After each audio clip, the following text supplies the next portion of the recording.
გამარჯობათ, სანამ კონსტრუქტორების საკითხს ამოვწურავთ და ახალ საკითხზე გადავალთ, მე მინდა გიჩვენოთ ერთი პატარა დეტალი კონსტრუქტორებთან დაკავშირებით. ჩვენ ამ გაკვეთილში ვნახავთ თუ როგორ შეიძლება ერთი გადატვირთული კონსტრუქტორიდან მეორე კონსტრუქტორის გამოძახება. მოდი დავუბრუნდეთ ჩვენს კლასებს და ვნახოთ ეს dog კლასი. მოდი დავაკვირდეთ ახლა ამ ორ კონსტრუქტორს. მათ განასხვავებთ ის, რომ ერთი არის უპარამეტრო კონსტრუქტორი, ხოლო მეორე არის პარამეტრებიანი კონსტრუქტორი. უპარამეტრო კონსტრუქტორს ჩვენ ვიყენებთ იმისთვის, რომ ამ ცვლადებს names და age-ს მივანიჭოთ რაღაც default მნიშვნელობები. ასევე ჩვენ წინა გაკვეთილში დავამატეთ ამ იერარქიას ერთი კლასი animal და მას აქვს ესეთი ცვლადი food type. ხოლო ეს dog წარმოადგენს ამ animal კლასის შვილობილ კლასს. ამიტომ dog კლასის ობიექტის შექმნის დროს ჩვენ აუცილებლად უნდა მივანიჭოთ რაიმე მნიშვნელობა ამ food type ცვლადს. ჩვენ ეს კონსტრუქტორი შეგვიძლია ესეთი სახით დავტოვოთ და აქ ავყრიბოთ food type და შემდეგ მას მივანიჭოთ რაიმე მნიშვნელობა, მაგრამ ეს გამოვა კოდის დუბლირება, ვინაიდან თუ დავაკვირდებით ამ მეორე კონსტრუქტორს, ჩვენ ვნახავთ რომ name და age ცვლადებს და ასევე food type ცვლადსაც ვანიჭებთ რაღაც მნიშვნელობებს. კარგი იქნება თუ კი ჩვენ შეგვეძლება უბრალოდ ამ კონსტრუქტორის გამოძახება ამ default-დან და ჩვენ აქ უბრალოდ ჩავწერთ ამ მნიშვნელობებს, რაც გვინდა რომ მიიღოს default-ად ამ კლასის ობიექტმა, როდესაც ვქმნით მას უპარამეტრო კონსტრუქტორის საშუალებით. ეს არის ძალიან მარტივი, ჩვენ შეგვიძლია უბრალოდ ავყრიბოთ ესეთი რამ.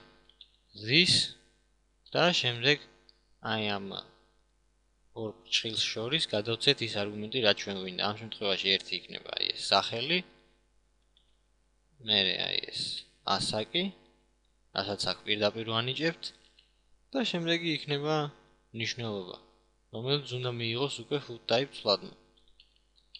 და ეს იყოს რაღაც მარტივი სტრიქონი. გავასუფთავოთ ახლა ეს კონსტრუქტორი ზედმეტი კოდისგან და ვნახოთ რა მივიღეთ. როგორც ხედავთ, ახლა ამ კონსტრუქტორის ტანი არის გაცილებით პატარა და უფრო კითხვადი არის.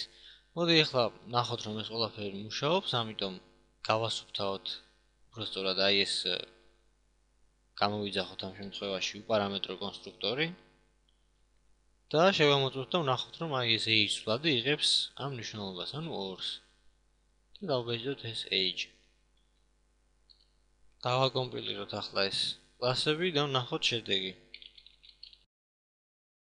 და რა თქმა უნდა ყველაფერი რიგზეა და ჩვენ დაგვიბეჭდა მან ეს მნიშვნელობა 2. და ასევე დაიბეჭდა ეს ტრიქონით, რომელსაც იყენებს ეს პარამეტრიანი კონსტრუქტორი, რაც ადასტურებს იმას, რომ ეს მართლაც მუშაობს, ეს სიტყვა this. აქვე ვიტყვი იმასაც, რომ this ისევე როგორც super აუცილებლად უნდა წარმოადგენდეს ჩვენი კონსტრუქტორის პირველ ხაზს.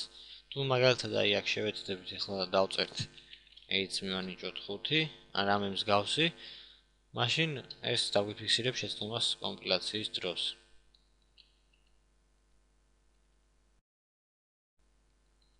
და მართლაც ეს შეტყობინება გვაუწყებს, რომ this აუცილებლად უნდა იყოს პირველი სტრიქონი კონსტრუქტორში. აქედან გამომდინარე ჩვენ შეგვიძლია დავასკვნოთ, რომ this და super ერთად არ შეიძლება იყოს ერთ კონსტრუქტორში, ვინაიდან ორივე this-ის და super-ს უნდა წარმოადგენდნენ კონსტრუქტორის პირველ სტრიქონს. ასე რომ დავიმახსოვროთ, კლას შეიძლება დავუწეროთ this ან super, მაგრამ არავითარ შემთხვევაში ორივე ერთად.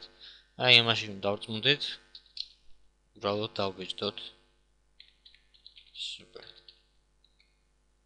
და ვნახოთ რა მოხდება.